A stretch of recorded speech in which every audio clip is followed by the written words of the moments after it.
Hello.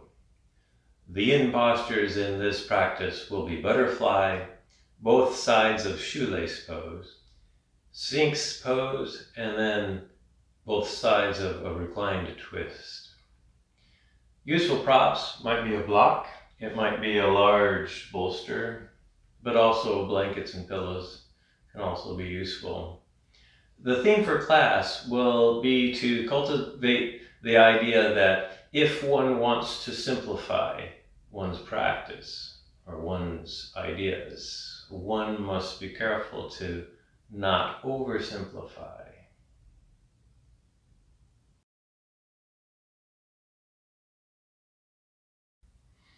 The practice begins with some attention to the breath. So, in keeping with that, the first thing to do is find a nice, stable, comfortable seat where you can feel open through your torso, you have a nice neutral spine, you have room for your head and your neck to move around a bit and a little bit of space around you. It can be seated similar to I'm seated, but it also can be like sitting in a chair or some other seat that's more accessible for you. Take some time to set your own intention. I will be talking about my intention during the practice. And then we'll try 4 clearing breaths here. So a clearing breath is just a nice big inhale, and then an exhale to just kind of let everything go and release all the muscle fibers. So a good example of this is big giant inhale. And then exhale, maybe open the mouth to just let it out and release and kind of relax everything. We'll do 4 of these. So at your own pace, or if you want to, you can follow me. Just 4 of these clearing breaths to just kind of release all the stress of the day here.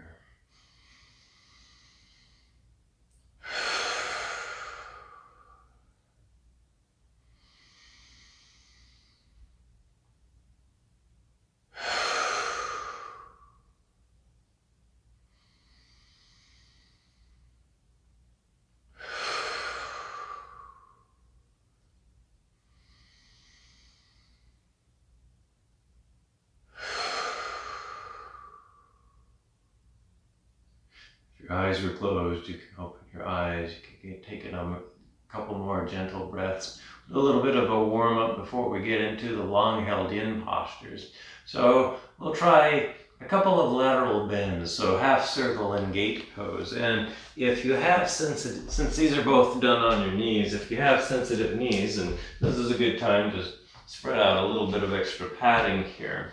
So for half circle, for gate, start out on hands and knees with your knees on the nice extra padding. So we'll start in table pose, knees hip width apart, and then come up to kind of a kneeling position here on your knees. And then lengthen out and extend your right leg out to the right side. So the right leg straightens, place the right foot down so that the whole foot has a nice grip on the floor here. The toes can be turned slightly in or slightly out, your preference here to feel stable here.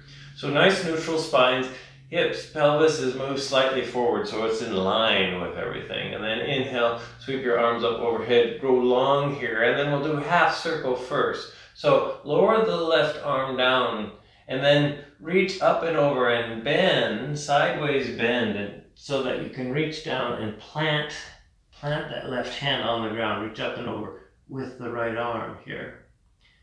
And then when you're ready, we're coming back up. Maybe on an inhale, maybe stabilize the core, bring yourself all the way up, lengthen out through both arms again. And then we'll try gate. Gate pose is bringing that right arm down to rest on the leg here.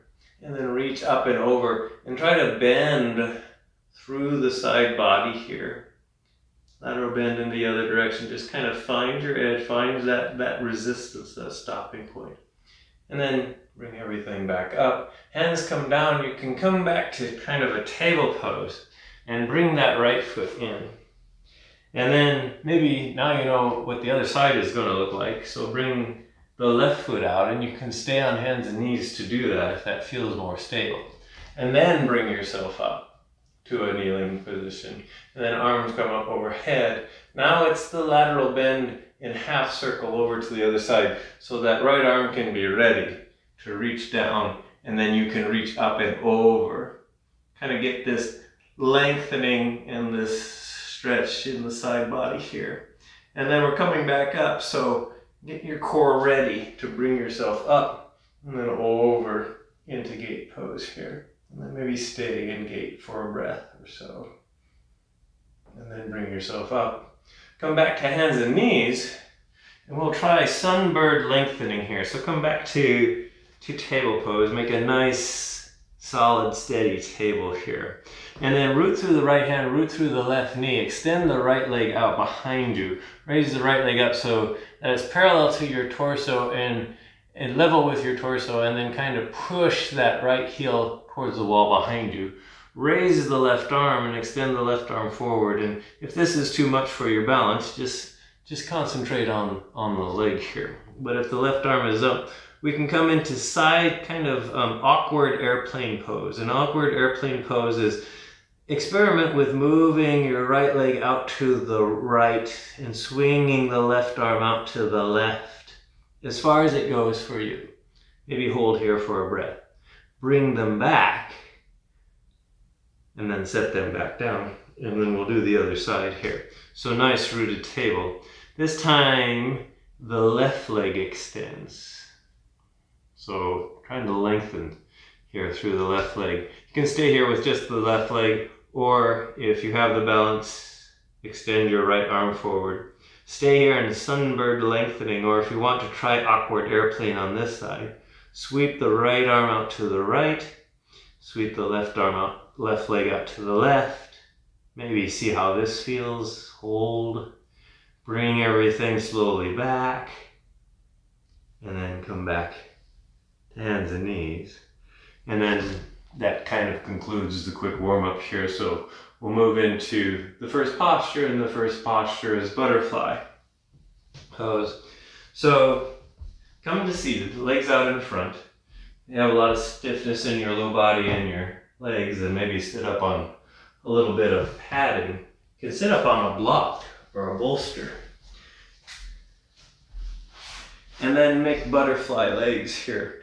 Bend both knees, bring the feet, bottoms of the feet together. Knees come out wide. Now if you have instability or injury in the knee, always take a prop and place it under the knee or knees that feel unstable here. Otherwise, if they feel fine just floating like this, then you don't need a prop here. But we're trying to find our version of butterfly. So if you're sitting here feeling just perfectly fine with maybe just a mild hip opener going on, then you're good. We'll add a forward fold to this at some point, and you can go ahead and forward fold if you wish, and use any props to prop your torso or your head or your neck. We'll be staying here a little bit longer first, so maybe roughly 4 minutes, a little bit longer than the other postures here. But let's try, just think about variations here. So this is already getting started into the theme here.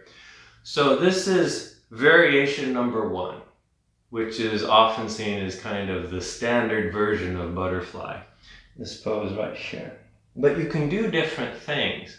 Maybe you might get more out of this pose if you have some separation between the feet. This might be more intense for some people. You can take a block, make a space between the feet, and then kind of squeeze the block with the feet to create a bigger space here. So you're kind of spreading everything out here a little bit more. Maybe you can feel more, maybe it feels better. I don't know, don't have your body, but this is where you experiment.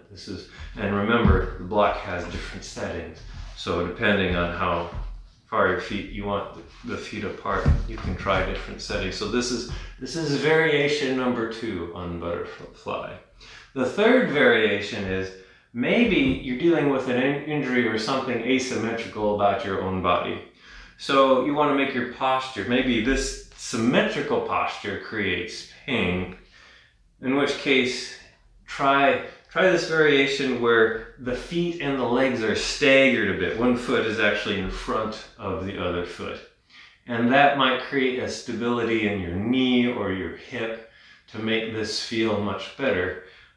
This is an asymmetric posture. So if you try this pose, stay here for a minute or so, and then switch into the other side for balance. But if you are working with an asymmetrical injury, say one knee or one hip is bothering you, and you don't have to do the other side. Do the side that's more accessible here. And this is all part of finding your edge. So find what works for you. We'll stay here. And again, once you've found your shape for your hips, the idea is you can stay up in a nice neutral spine, or you can fold forward. And the idea is this is yin, so at some point, relax the muscles in your torso to let your torso round. And this will get into the collective connective tissue system that kind of just supports the whole back line of the body here. And if that's too strainful, if that creates pain, then you support it. Maybe the head and neck need a little bit of support. Maybe the torso needs support, so you gather up enough props to build a platform for underneath your torso here. Give yourself permission to come out of a posture. It's been about 3 minutes. We have a minute left. It's about enough time for me to remind you of the 3 principles of yin. The first principle is find your edge, and that's kind of the theme for practice. So I'm going to talk about thinking about the complication of finding our individual edge and how it is complicated because our body is complicated. So our edge is not pain, nor is it not feeling anything. It's somewhere in between. The second principle is stillness, is trying to stay for a while. And the third principle is time. Time is the fourth and critical element of this practice. So you can think of the posture as a shape that you make in 3-dimensional space. But the fourth dimension is the long period of time spent in the posture here. And it's interesting that I'm talking about space-time because I want to break down a quote from a famous scientist who studied space-time and realized that's kind of the nature of the universe that we actually live in. So maybe one more breath here. And then you can slowly bring yourself out if you're still already in butterfly here. And then bring your knees up, extend your legs out long. You can kind of point and flex both feet here. So the counter pose for this pose, I'm going to suggest upside down bug pose. And upside down bug pose is basically you make your way onto your back. And then bend your knees, bring them into your chest, and then extend your legs and your feet and straighten your legs as straight as they will go. And then extend your arms up towards the ceiling too. And then you can just stay here in stillness, or if you want to, you can kind of flex your feet and your legs, your feet and your hands. You can even actually wiggle around if you want to. So upside down bug here. You can have fun with it if you want to, or you can just stretch your fingers and your toes up towards the ceiling for a breath or two. And then go ahead and release, roll over to one side.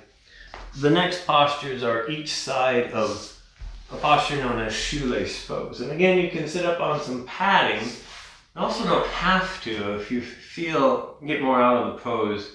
If you don't, I'm not going to sit up on something for shoelace because that just feels better for me. But this is part of the simplifying and the complication of a posture. You need to find what works for you, and you don't want to oversimplify here. So bend the left knee, bring the left knee out to point out in front of you. So left heel's on the outside of your left hip, or right hip here. Stack the right leg on top of the left leg. Bend the right knee, and so you're trying to stack the right knee on top of the left. It obviously doesn't have to be perfectly stacked. Maybe you can get it that way, maybe it doesn't. This is basic shoelace pose here. And then you can add a forward fold to this to add intensity here. And you're just going as far as you go. So go slowly and relax your torso, let your spine round just like we did in butterfly here. Or you can just stay with a nice neutral spine. And again, use props here. If you want support between your torso or your head and your legs, then please, by all means, place them here. This might not fit all of us, so consider this variation 1. Variation 2 is eye of the needle. So eye of the needle is make your way onto your back. Both knees bent.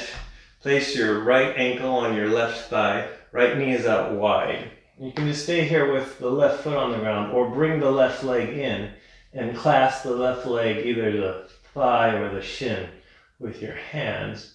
And this in general gets into kind of the same area of the hips. So it might be a posture that maybe works better for you if shoelace is not working for you here. And then we'll stay here for about 3 minutes or so. So get in touch with your breath. Get in touch with your sensations. Maybe do a body scan to notice all the little different sensations. This is a physical practice, so we'll probably start with the physical sensations, the tensions and the compressions and the pressures and maybe the pain, the sharp biting, burning sensations that we're feeling. If we're feeling sharp biting, burning stuff, then we need to change things here a little bit.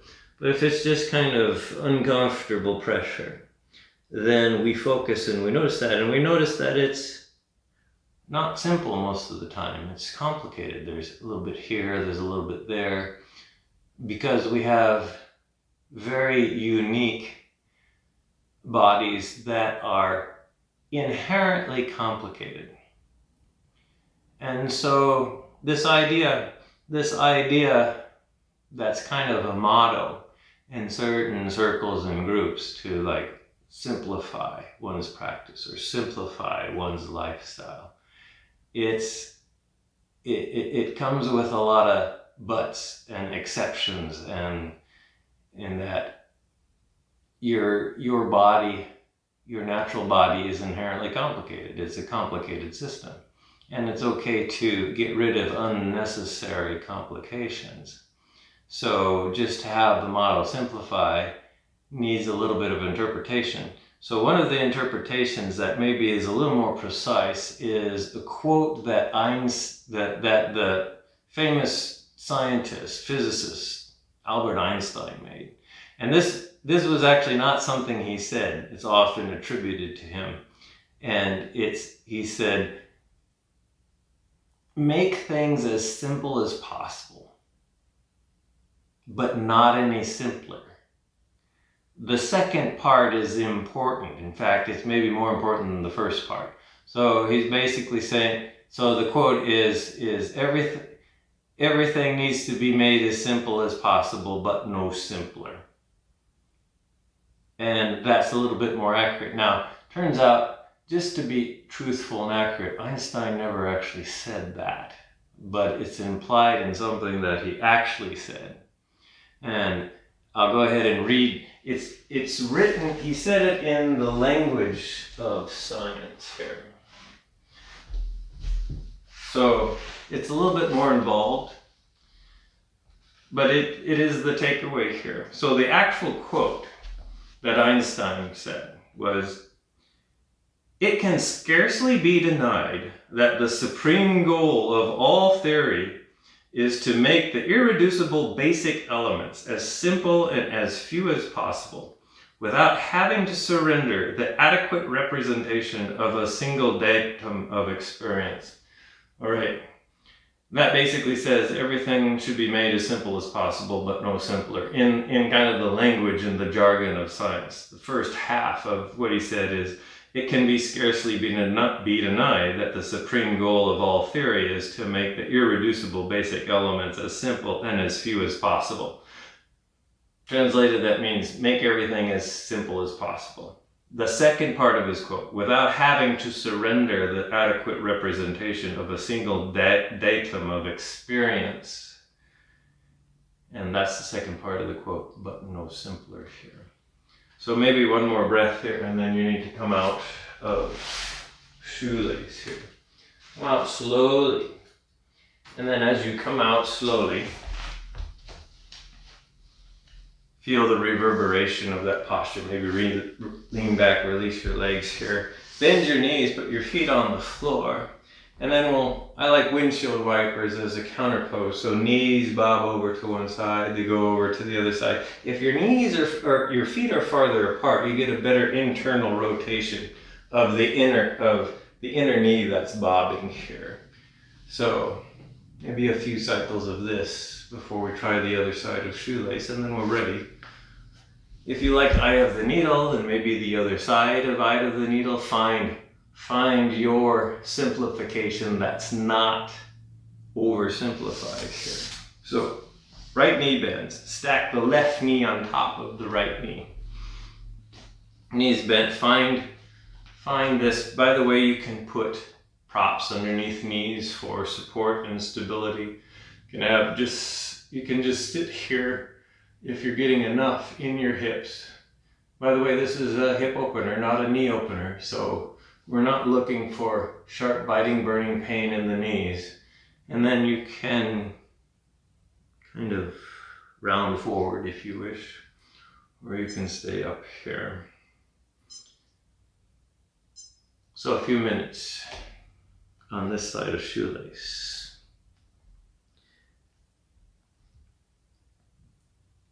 And then this is where we pay attention to. This is where we focus on the very subtle complexities of what appears to be a simple posture. Most of us, when we practice these postures, we realize they're not simple because there's a lot going on in the inner landscape. When we really pay attention in a yoga practice, doesn't have to be yin, we're trying to get to know our bodies better. Our bodies are inherently complex. And the more we get to know our bodies, the more we get to understand the details. So this is all part of finding an appropriate edge when we enter into a posture. The posture is supposed to help us understand and get to know our bodies better.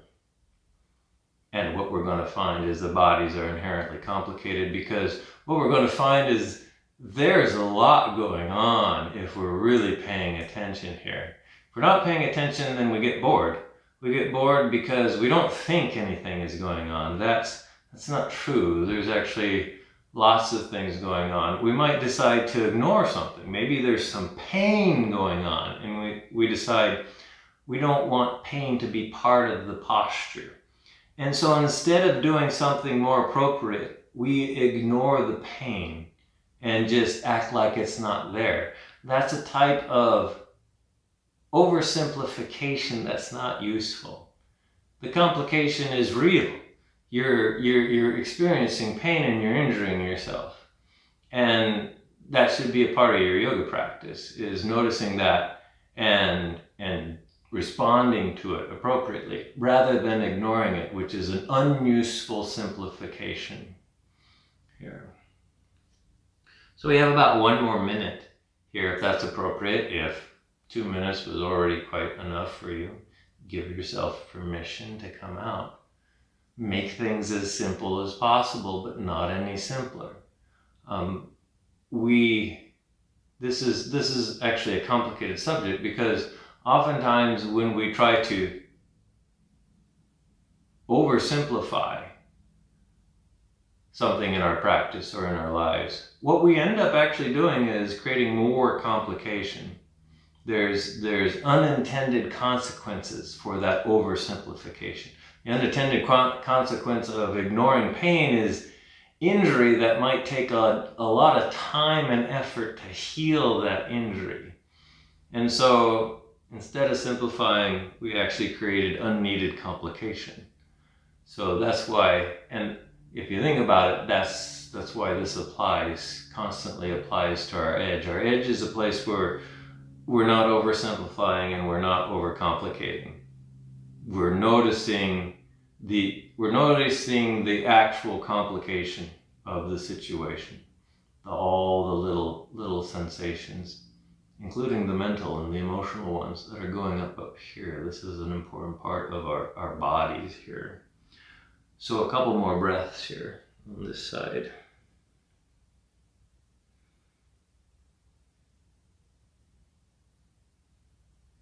When you're ready, slowly press yourself out, or slowly release eye of the needle, if that was your modification for this posture. Again, slowly release the legs, maybe make some natural motions here, and then your counter pose, it can be, I like windshield wipers, I'm doing windshield wipers again. You can do your own counter pose here.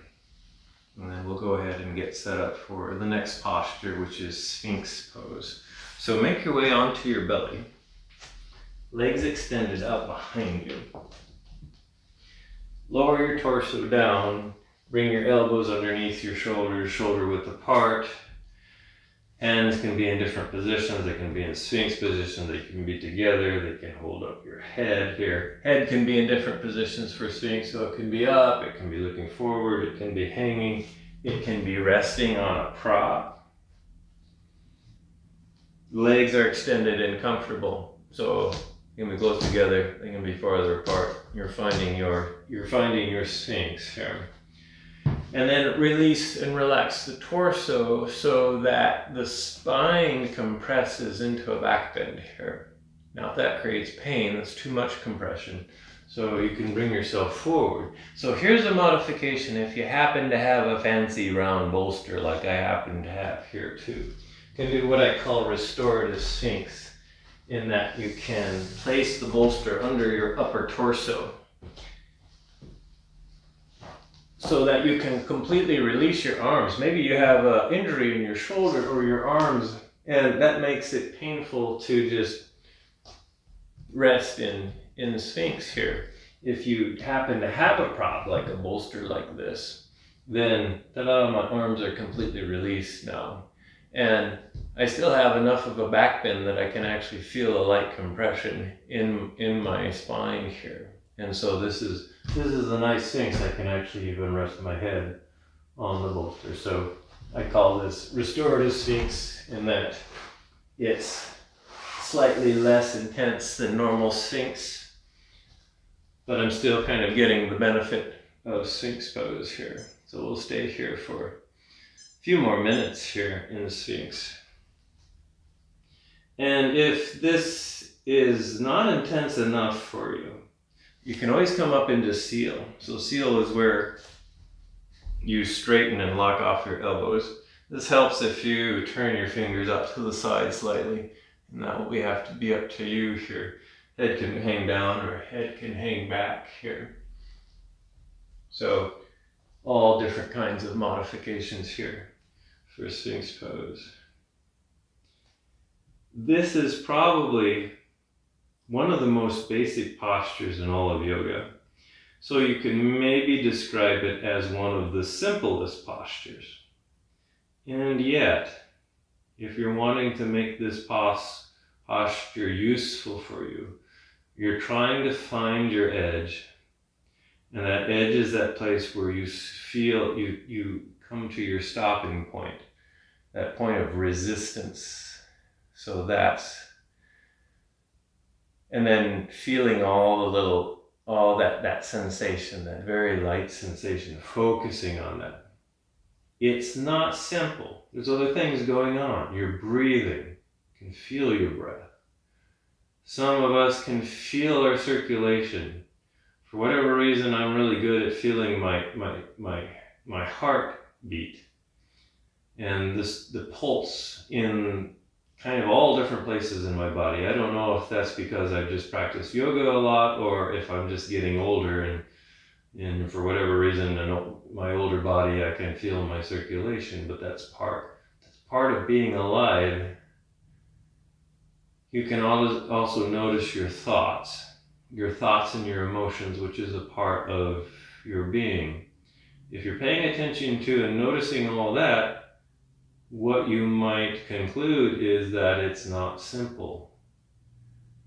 It's a complicated, and I should say, not necessarily it, but you. You are a complicated being. You're breathing. Your blood circulating. You're feeling this light compression in this pose. Or something else, because maybe there's something else that there's some kind of tension instead here. You're noticing those unique sensations to you. And all of that noticing is complicated because your body is complicated. It's inherently complicated. And to oversimplify it is unwise, because you might do something inappropriate. You might hurt this amazing being that is you here. That said, we have maybe 3 more breaths here in this Sphinx pose.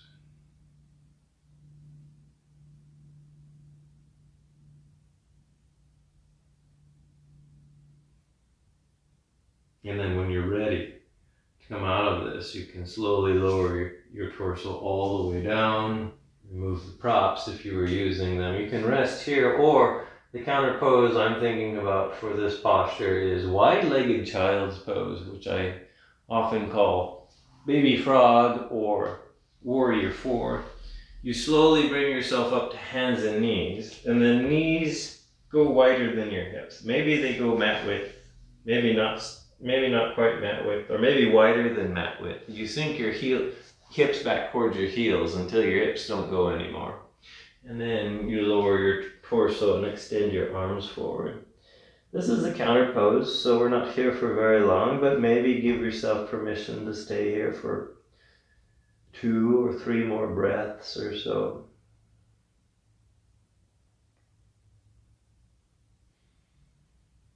And then when you feel ready, bring yourself up.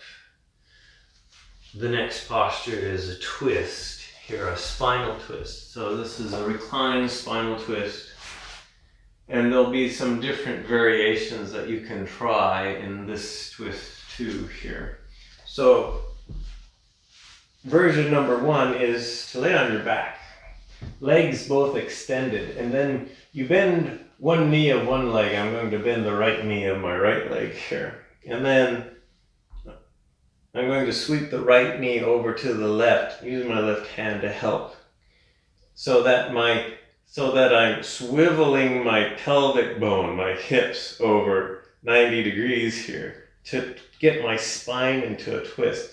My right shoulder I'm trying to keep low to the right side. It can maybe stay on the ground, or maybe it floats a little bit, maybe this knee floats, but I'm creating this spinal twist. Some of you, this knee will go all the way to the ground here. Some of you, the knee will float. Some of you, the knee will float and feel unstable, so stuff something underneath that knee or that leg to create a little bit more stability. The right arm comes out into an outrigger position, so a T position or cactus arm position to kind of help coax the right shoulder, so that you know you're in your spinal twist here. This is one variation. This may not work for everyone. Maybe the straight leg is creating some sort of strain. If that's the case, bend it and bring the knee parallel to the other knee, and just do the twist with both knees bent. That's variation number 2. For some of us, this is too dramatic of emotion in the low back and the hips. This is going to create pain somewhere in the hips. And if that's the case, I recommend a seated twist. So come back up to a comfortable seat with some space around you. If you're finding those other 2 variations to not suit you. Otherwise, if you do, then just stay there in those variations, reside and marinate in those postures. Otherwise, you can try a seated posture. I'm sitting cross-legged. There's other different ways to sit. You can grow up tall through your torso and then begin to twist to the right. but initiate the twist up in the upper torso and then kind of transmit the twist, kind of visualize your spine and transmit the twist down the spine until you find your stopping point. That way your hips and your low back are the last thing to twist. So if you're experiencing difficulties in there, then you get to twist your spine until the point where it's okay. So again, you're trying to create a basic twist that accommodates your complex being here, which is why we need to have these modifications, these variations for the different postures here. So just, that's your twist there. And again, remember, one component is time, and sometimes 3 or 4 minutes is too much time. So give yourself permission to just stay 1 or 2 minutes in a posture here. And so now it's time to practice. It's kind of practice this very general and vague principle of make things as simple as possible, but not any simpler. Another way to put that is to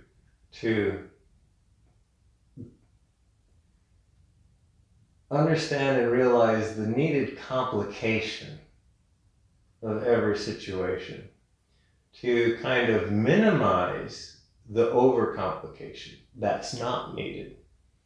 And that's hard to do, but to not undercomplicate something.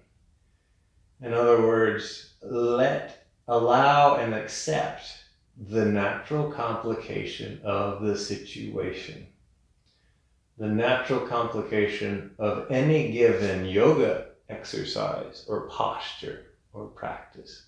And that's paying attention to and acknowledging what you're feeling, the sensations, the physical sensations, the breath, the mental thoughts, the emotional mood of the posture. This is a great, yin is a great time to do that. Maybe in a fast-moving vinyasa practice, there's no time. We're just distracted with what's the next posture, what's the next posture, what's the next breath. But here in yin, it's like, okay, now I've got time to study the minutiae of this complicated situation.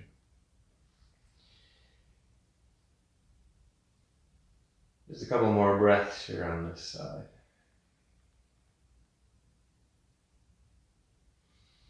And then slowly begin to bring yourself out of your twist here.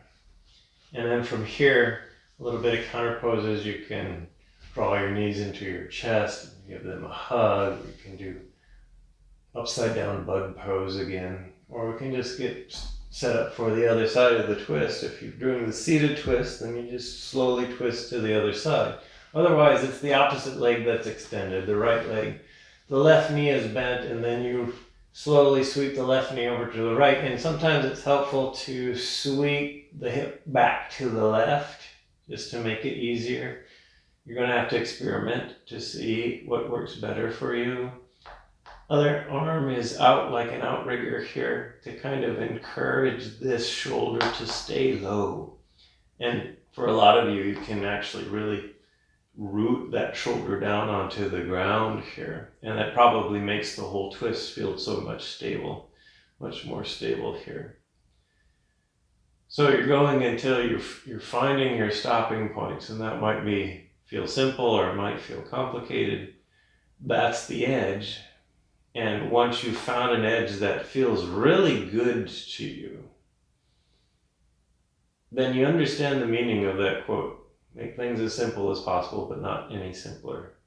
Here, that's what the edge means in another kind of wording here. So once again, this is a good time to experience what that is. So what is your mental state? What is your emotional state? What is your physiological state? What are the physical sensations that you're experiencing? What's your breath like? So noticing and focusing on all that is all this reference to feeling that you hear us yoga instructors talk about. It's like, notice your feelings. It's like, well, that's what is meant by feelings, is the holistic picture of what your physical body feels like, mental body feels like, emotional body, your intellectual body. All of these things are part of your true self. So this self that's much bigger than just your mental filing cabinet of labels. That's an oversimplification. That's making things too simple. Your real self is actually complicated. And it's always been that way. And the answer is to get to know that complicated being without adding additional complications that don't need to be there. That's what's meant by simplify. But don't undercomplicate it either. Don't oversimplify. And the answer is that's hard to do because we all need to figure out how to do it in our own ways, because we're all unique. We're all diverse here. So maybe about 6 more slow breaths here.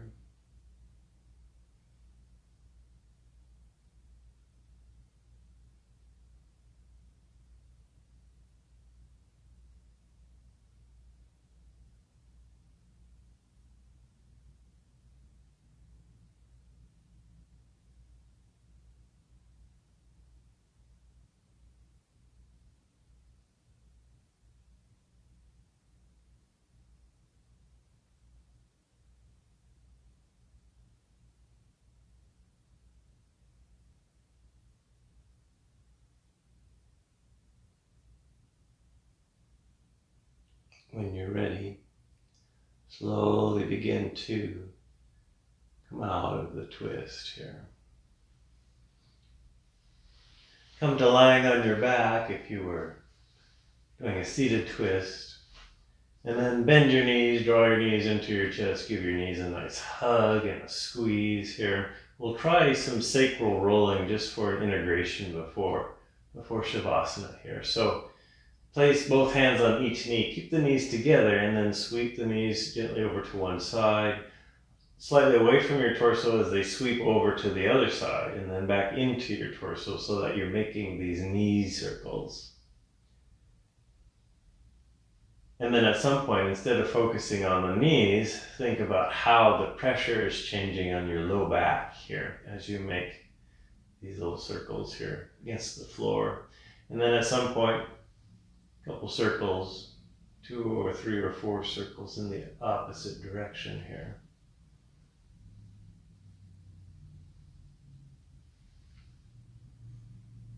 And then from here, give yourself permission to do a little bit of free-form yoga. So your choice here. If you're feeling kinks or imbalances, this is a good time to just kind of work them out with any kind of movement or postures that you come up with yourself. And then you can move yourself into your Shavasana, your resting pose. And I always say, pick your favorite resting pose, your favorite restorative posture. I'm just going to lie here in a traditional Shavasana here. So arms and legs comfortably extended and a comfortable width apart here. So maybe fairly wide, so your heels are maybe foot and a half apart. Arms are far enough from your waist so that the palms can comfortably roll up and face the ceiling. And take some time to just kind of soften here. Head and neck are comfortable. Use props. So if you feel tension in your low back because your legs are too straight, bend your knees and place a prop underneath your knees. Put a pillow underneath your head, if that makes your head and your neck much more comfortable here. Here. Feel the stability of the floor underneath you, and then begin to soften here. So release your jaw, soften your teeth, your tongue, the whole inside of your mouth. Soften the outside of your mouth. Soften your lips and soften your chin and your cheeks and the skin around your ears. And release and relax your nose. Soften your eye sockets. Release the muscles around each eye, your left eye and your right eye. Soften the space in between your eyes, known as the third eye. Soften your forehead and your temples, the crown of your head. And soften and release your thoughts. Let them just drift. They'll drift in, and if you can leave them alone, they'll drift out. And new thoughts will come in, they'll drift in. Let them be defocused and fuzzy, and they'll drift out. Continue to soften down through your torso, soften your shoulders, your collarbone, soften your right arm, right palm, and right fingers. Soften your left arm, your left palm, and your left fingers. Take some time to notice each fingertip on each hand. Maybe you can notice some energy there down in the tips of your fingers. Rest of your torso is releasing, so rib cage is relaxed, abdomen is soft, hips are releasing, thighs soft, knees relaxed, lower legs, shins, backs of your calves releasing, ankles, heels, the bottoms and the tops of each foot. And then relaxing all of your toes, the toes on your right foot, the toes on your left foot. Maybe bring attention to the tips of your toes. Maybe you can sense that energy in the tips of your toes. Release, relax, and surrender your body, mind 100%.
Begin to deepen your breath. At some point, begin to make little movements, and maybe fingers and toes. Expand that motion. Hands and feet, arms and legs. Maybe even your head and your neck can move around a bit here. At some point, gently bend your knees, and then gently roll over to one side. For a moment, stay here. Cultivate a deep sense of gratitude for your efforts and your practice, but also a deep sense of gratitude for you, your unique and complicated manifestation in this universe. The universe is ecstatically joyful that you are here. And then at some point, slowly bring yourself up into a nice, comfortable seat. When you have established that, bring your hands together in front of heart center. And I'll end this practice with an Om.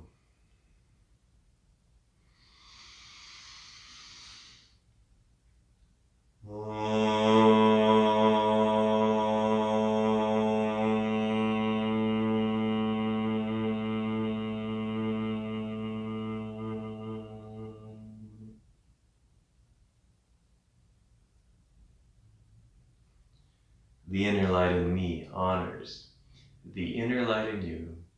Namaste.